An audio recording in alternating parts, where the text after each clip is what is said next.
Good evening. Good evening. It's not easy to learn a second language, especially if you study as an adult. It's easier when you are a child.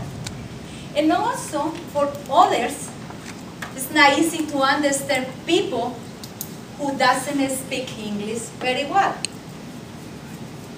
Fellow Toastmasters, tonight I would like to share with all of you some anecdotes that happened to my family and to me during our adaptation to the United States. Here is the first one. It started when I went shopping with my mother for food shopping. She was teaching me how to do it because it was my first time. She'd been here for 2 years and a half. So while we were in the store, I met a friend. She spoke English and Spanish, which was great. Somebody who understands me. And she worked in that store as a cashier. So while she was passing the items that we were shopping, she asked to my mother and I, "Do you have a dog in your house?"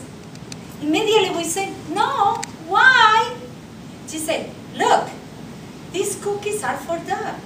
Why are you buying cookies for dogs?" And my mother said, "Oh my God, I didn't know these cookies are for dogs and not for humans. I've been eating them for 2 years." Nevertheless, she is still eating. She likes it.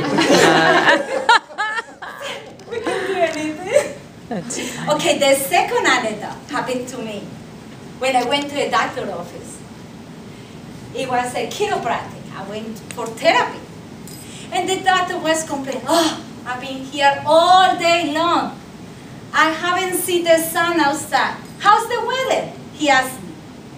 And I said, "Well, I was having very poor English." And I said, "You know, it's fall." He just looking at me like, "What you mean?" When I saw his face, I realized, oh my God, probably he think I said the F word. Oh, and I tried to figure out how to say it, and I said, "You know, when you try, it's not easy to see outside. It's not clear." And he said, Then he got it. "Oh, you mean outside is foggy." He said, "Yes, yes."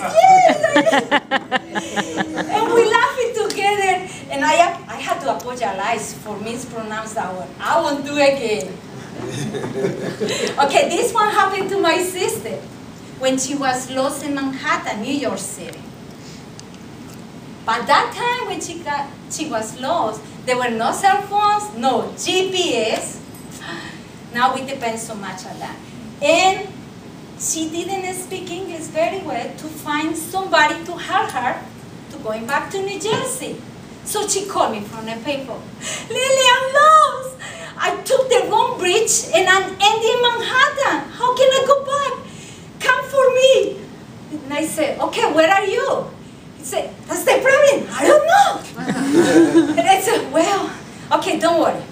Don't panic. I know Manhattan like in the back of my head. Don't worry. Find the name of the street. Go to the street intersection. Look for the sign. It should be on the corner of the street, and call me back." Okay. So I was waiting. Finally, she called me back. She said, "I got it. Now you can come for me. Okay, you ready to get the name?" And I said, "Okay, I'm ready. I got a piece of paper. Tell me." And she said, "Okay, it is walkway." That was funny. Boy, I can never forget that. Now I got the last one. This is my friend. He was so sick after we have a party for him to welcome him to the United States. And he came to our house. We were sitting at a breakfast table with my mother in the kitchen, and he looked so pale, and we said, "What's wrong with you?" He said, "Oh, I think I drank too much alcohol at the party." I had stomach pain, and stomach pain. We said, well, what are you drinking? What are you having? He said, well, I use an Alka-Seltzer with water, but it's not working. I don't know, it's not that I used to be before. I don't know why, it's made me feel worse. My mother said, okay, let me see what I have in my cabinet. So she stepped out and went to her medicine cabinet. When she opened, my friend said, oh, look, he pointed to a box that was there. Look, that's the Alka-Seltzer that I've been using. So she took the box and looking at that, this one? He said, yes. You silly! This is what I used to clean my denture. That's not Alka-Seltzer. He almost vomited when he heard that. It's so funny. So, fellow Toastmaster, anecdotes are usually very embarrassing when they happen, right? I'm pretty sure everyone has one. But after you told to the others, it is funny, and you learn from them. And I'm pretty sure my friend won't use this product anymore to alleviate his stomach pain. Fellow Toastmasters.